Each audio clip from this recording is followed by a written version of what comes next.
Mr. Speaker, I'm from a zone, and none of the southeast and other zones are captured in this particular place. And this is a national budget. We have to look at it critically. Mr. Speaker, I want to bring the attention of the House in this item 281, Light Rail, Kano, Ogun, Lagos. Mr. Speaker, I'm from a zone, and none of the southeast and other zones are captured in this particular place. And this is a national budget. We have to look at it critically. It's not for a particular state, Mr. Speaker. The southeast need to be included.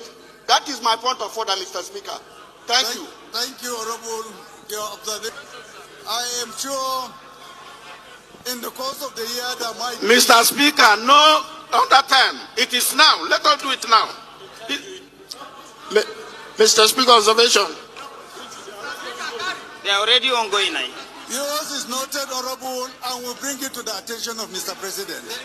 Order. In the near future, will ensure that that balancing is done. Okay? Please, let's make progress. Order, please. Order, please. Border communities infrastructure carried. Military barracks accommodation carried. The event has already overtaken it. Total capital supplementation carried. Total capital Observation, Mr. Speaker. South for the rail. South. Decorum, please. My highly esteemed colleagues, decorum, please. Let's maintain some kind of decorum, please. Order, please. When I'm talking, you are not supposed to also be talking. You can only raise your voice and expect to be recognized. But it's not good when we are talking, you are also talking. It's very dishonorable to us. Please. I have made my own statement or remark concerning that particular observation. And what I said is that we will bring this to the attention of Mr. President. Likely there may be another supplementary within the year. If that kind of opportunity unfolds, we will make sure that this request is channeled. Okay? Another observation, sir. Thank you very much. What observation? I say, where was Benjamin Kalu when this was going on? At the same time, we've seen the Fulanis come together and say what? Igbos don't deserve anything good, as regards development in Nigeria. What is your take as regards the Fulani attacking the Igbos? Thank you for having me. Once again, Mazen Abdekano have been vindicated again. And concerning to what happened yesterday in the House of Rep, that's to tell you that how can a whole region, we have three regions in this country. We have the Hausa, we have the Igbos, and we have the Yorubas. After Gowon have said that after the Biafra war that the non-Vitono vanquished, it's like the Igbos are under the vanquish this thing because it's after the Biafra war. They don't allow them to come to any sensitive position in Nigeria. They don't allow them to rule as a president. So yesterday I've also demonstrated about the plans the Fulani and the Tinubu have for the Igbo nations, regions. As I speak to you, who does that? Whereby you talk the whole Igbo regions does not have a project in 2025. You are telling them that they should wait for supplementary list. This is too bad. This is too ridiculous. This is not accepted. That nobody is first class in this country. Nobody is second class citizen in this country. As long as you are in Nigeria, whether I'm from Middle Belt, whether I'm from Southwest, whether I'm from South, you are first class. The Fulani cannot tell us that they are first class and every other people are second class. It's no longer acceptable in Nigeria. And that's why you see that in Igbo land that everybody is framing up that this is not acceptable. So with this thing they are doing and say that Mazen Abdekano don't have the right to agitate to carry their people out of this Nigeria, a region whereby you give them 5 states. As I speak to you, Igbo are almost 70 millions in the world, all over the world, if they are not more than 80 millions. They go to different regions to go and help their people to develop. Is that how you pay them back? Now the former vice president of Nigeria, Obasanjo testified, Osibajo testified that no Igbo, no Nigeria, because they are the economists of this country. Even the present vice president, Shetima, also testified to it. So why are you treating them like this? If you know that this is what you do to them, allow them to go. Or not to Nigeria, that allow Igbos to go, allow Biafra to go will be the best thing for Nigeria. Even Nigeria will benefit from it. Because if you allow the Biafra to go, Biafra will be the China in Africa. Biafra will be the Japan of Africa. Instead of the African to be going to Japan, to be going to China to bring goods, they go to Biafra land. It's far closer than going to Japan, than going to China. Allow these people to go. Nigeria is not working. As I speak to you now, all this mayhem, this Fulani are doing, thinking that the whole Nigerians, they believe terrorizing other regions.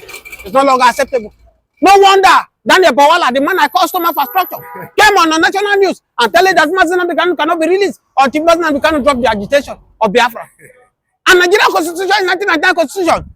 So that every Nigerian have a right to agitate. And that's what Mazen Kanu is doing. So what? Tell me the offense Mazen Kanu have committed that Fulani bandits have not committed. As I speak to you, over 30 people were killed in a Boeing. Last 2 weeks, no one has been held to face the wrath of the law. Yesterday, 19 people were killed in Benue, in my middle bed where I came from. And you say people should fold their hands and be looking? No, we can no longer tolerate this nonsense. That's why I tell it before the election that whether Buhari win, Tinubu win the election, Obi win the election, Atiku win the election, until they do these two things I said, they will not get any solution. Nigeria cannot move forward. Divide this country or you restructure this country. And you can say that Tinubu is paying debt here to what I have said. And that's why you see that he's becoming more unpopular in Nigeria today as we speak. Even in Southwest where he came from, Tinubu is not more popular. Because people are passing through abject poverty. People cannot allow it. Fulani are taking over everywhere. So the earlier the better Tinubu wake up from his sleep and restructure this country or divide this country instead of prolonging the evil days. If you continue, Tinubu continue like this, he rule 8 years, he will die one day and he will go, nobody stay forever. That's why average Igbo man will tell you that they are not eager for Peter Obi to become a president. But if eventually Peter Obi become a president after 8 years, Peter Obi will leave. After 8 years, what will be the fate of Igbos again? Today, if anybody tell the leader of Afenifere, Pa Adebayo is going to die this year, he will not believe. Edwin Clark, 2 of them have gone to meet their ancestors. Tinubu should better do the needful before his ancestors will call him. Because if he continue like this, his people are going to lay curse on him on a daily basis, even in his grave. Do the needful. The same way the Yorubas are insulting Obasanjo for him not to do the needful during his time.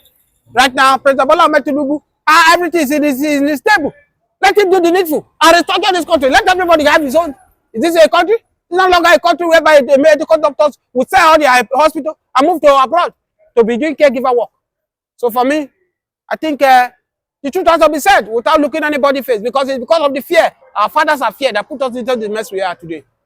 So let them do the needful and restructure this country because marginalizing Igbos is not fair. Not only to Igbo, but to the rest of Nigeria. Okay, so I go to what the lawmaker was fighting for. This is what Namikano have always been fighting for, that the South East, lacks development, it lacks infrastructure. With what is happening now, do you think, just like you said, do you think that this has finally vindicated Namikano that the Nigerian government is still adamant or not willing to do anything as regards infrastructure in the Southeast? Yes, of course. Indirectly, they are neglecting Southeast. Under the 8 years of Buhari have 70 chief security. No single one was taken to Southeast. Under this Buhari Tinubu government, so it's only one that is from Southeast. They have been marginalized. Name any important project that's going on in Southeast. As I speak to you, no seaport in Southeast. The people who hold the economy of this country, no international seaport. They travel most in this country. Is it good? That's how it's no. You give them 5 regions, 5 states. People who have over 70 million population, you are giving them 5 states. This is very unacceptable. The marginalization is becoming too much. And that's why you see Nnamdi Kanu is more popular than any other person you call in Nigeria today. Because every day by day, he's getting more populations. And Africa, he has opened Africa eye. Why do you think that many Africans now are looking into the direction of Putin? Because they feel that with Putin, they are secured. It's like America, it's like Europe are using us to play Kalu. Look at the whole Ghana now are chasing US army from their countries. Likewise, Burkina Faso. Likewise, Mali. So, seeing the way Igbos are agitating is as a result of what Nigeria has done to them. Okay, and lastly, Dr. Ngozi has written letter to Tinubu that Tinubu is that time recognize Biafra as a sovereign nation, and at the same time, she has said Sidious Musa should take away the army, from the southeast, that whatever they get, they should be prepared for it, because this is what that Biafra now is a sovereign nation. Do you think Tinubu will accept this letter? No, if truly he writes a letter to Tinubu, he has his own. Don't forget that that woman is a world leader. He's a world leader woman. He have seen everything. He's part of people who told Jonathan that don't drag power with these people. With what I have seen that Obama have done, if you fight, Obama is ready to destroy. And he said Jonathan concede. And that's why Jonathan conceded without going out with fight with APC in 2015. So if this woman is submit this kind of letter to President Bola Ahmed Tinubu, he have seen ahead. Maybe he himself want to correct the wrong he has done, because earlier the better the leaders of the Southeast need to stand and say the truth of this marginalizing their people. It's becoming no more acceptable. If you look at Igbos, they are dominating in the world. And that's why they tell you that if they allow Biafra to come today, all the Igbos are doing great in the world, they will come into their land and make their land one of the best in Africa, one of the best where the Onibos have to beg before they come to their country to come and invest. What do you think about IPOB, their leader, and their agitation to come out from Nigeria? They are very unrealistic boys. They are not, IPOB to me is not pursuing the right thing. When this war was fought, I told the IPOB leader, he was not born at the time. You don't meet Nnamdi Kanu before, Chief? I've never met him, but I've challenged him, and he has also challenged me that I was a slave of the North. That's why he branded me. I told him, he has a good fight, that we are being neglected. The youths of the East have been neglected. The people of the East have been neglected. They have only 5 seats, whereas other regions have 6. One, in fact, had 7. Based on what? Nobody knows. So for every appointment that's been made in this country, the Igbos actually change. If you are distributing universities per state, they will have 5 states, 5 universities. South-South will have 6. Southwest will have 6. Northwest will have 7. But the Igbos formed the 3rd leg of this country when this country was created. So they had a good fight, they have a good problem. They complain, but not the way they are going about it. So you don't think, say, the South, they part of that map, because this is something they talk over and over again. Say if they come out, what is it? Delta, they part of Biafra. How can Delta be part of Biafra? In what way? Is Biafra older than Delta? Are they bigger than Delta? How can River State become part of Biafra? No, or Akwa Ibom. They are dreaming, thinking about the eastern region of those days, or pre-independent, the time states were created. So, he's a young man. But let me say this before I finish about IPOB. I hope the federal government will give him a fair and decent trial, open trial. Because I do not understand up to today how the federal government got him back into Nigeria. You can see how controversial Edwin Clark was. He schooled in government college here before he went to London to go and study. But on coming back, he got Gowon's attention, and that was where he made most of his money.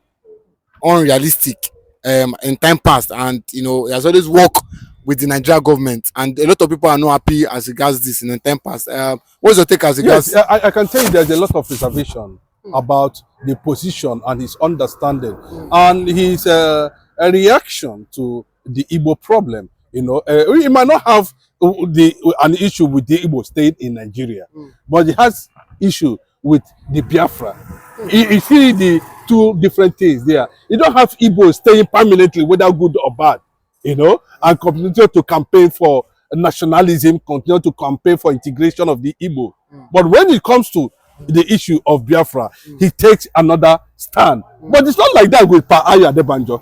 Then I begin to put these two people on the scale. I begin to wonder what actually, where did their reasoning and their philosophy begin to clash? You know, what orientation do they have from the beginning? Who are they? You know, from where to where? And I discovered that Pa Ayo Adebanjo was actually single-handedly picked by Dr. Nnamdi Azikiwe. And later he switched over to socialist concept under Awolowo. And you can see the relationship now, you know. So he was an Ezekist, you know, then an Awoist. So he was able to balance nationalism with socialism that attracts socialism, and of course, you know what that it means, Republican in nature. So that is Pa Ayo Adebanjo. That is why you see Pa Ayo Adebanjo is never controversial. He has been standing on what his conviction till he passed on to glory. And I celebrate him. Yes, personally, I celebrate him. You know, I also celebrate, you know, Edwin Clark, even though, you know, me and him know they follow to side pass on the issue that has to do with Biafra, you know. So you can see where he's getting it now. You know, when he became a councillor, he worked under Ubebudia, the then Southwest. No, Midwest, sorry, Bendel or thereabout. He's from Delta State, you know, not an Ijaw man per se, but you can see the configuration that led to him claiming anything that has to do with the Ijaw leader. Who made he's not an Ijaw leader. Ijaw is not the Delta State. The largest place you can see Ijaw people is in Bayelsa. You can see how controversial Edwin Clark was. He schooled in Government College Umahia before he went to London to go and study. But on coming back, he got Gowon's attention, and that was where he made most of his money, under Gowon. So he had that orientation and that favoritism and that understanding that the North made me. And you can see, when it comes to issue of Biafra, these are the people who pioneered. You know what I'm talking about, Akere?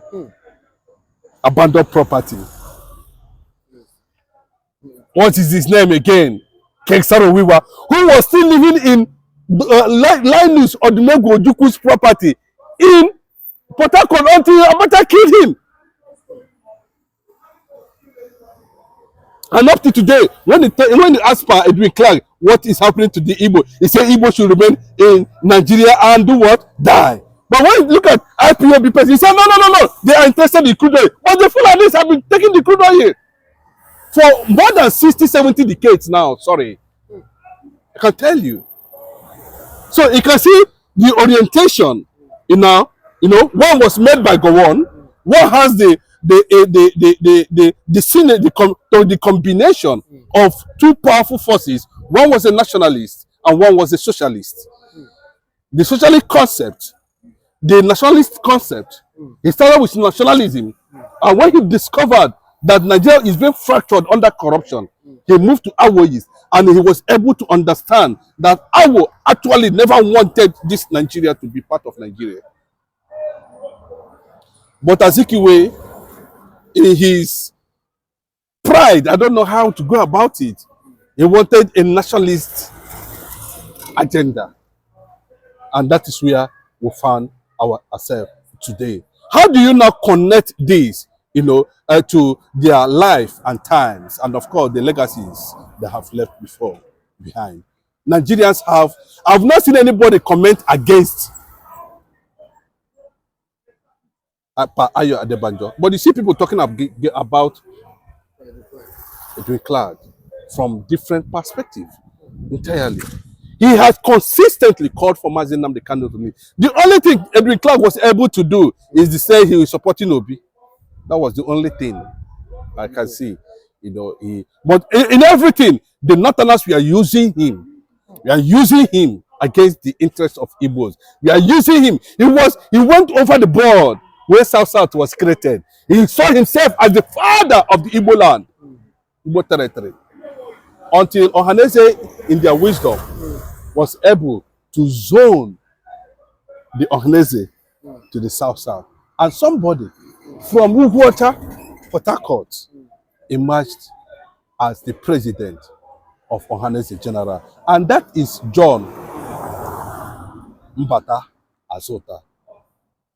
You can see what is going on. The man is not making noise, but know that he's working on the ground.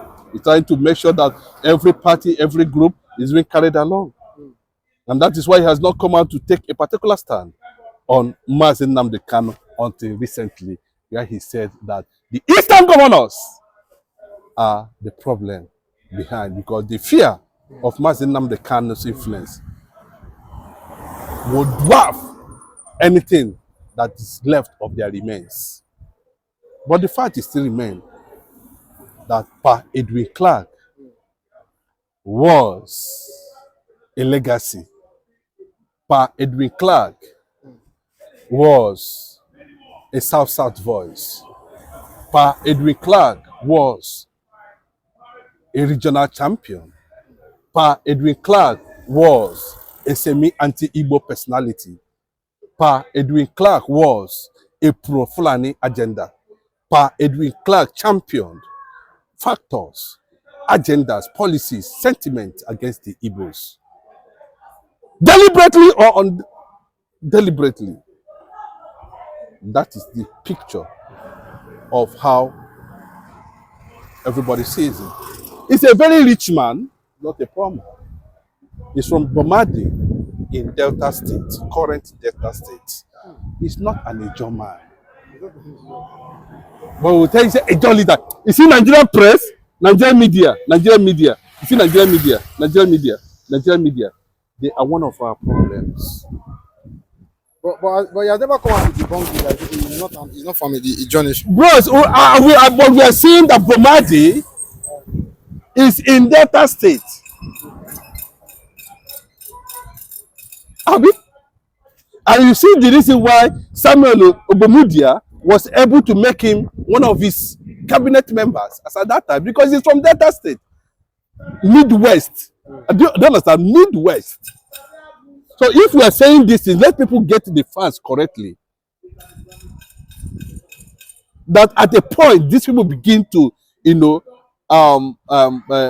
deny who they are because of Gowon, because of Fulani. But you can see the damage that is going on in Delta State today. You can see the concept of the Fulani agenda being deposited on the resources of that region, because they do not want anything Igbo factor. They don't want any Igbo man to come around. They don't want. But Igbos have said it clearly. Igbos have not able to lay their hand on the oil immediately after the war till date. Are the Igbos not surviving? These are the questions we need to ask these people. But I can tell you, he died a Biafran, but a Nigerian physically. Because I know how they're going to bury him in Sokoto or in Bomosho. They're not going to bury him there. They're going to bury him in Delta State, and Delta State is Biafra land.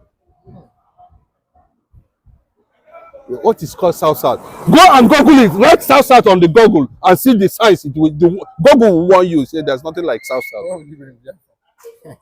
What you will see there is South-East, Southwest, North. There's nothing like North-North. What of Niger Delta? But let me tell you, Niger Delta, listen to that name. Niger Delta was a name given to people from a tribe in Bayelsa State. Are you listening to me? In this present Bayelsa,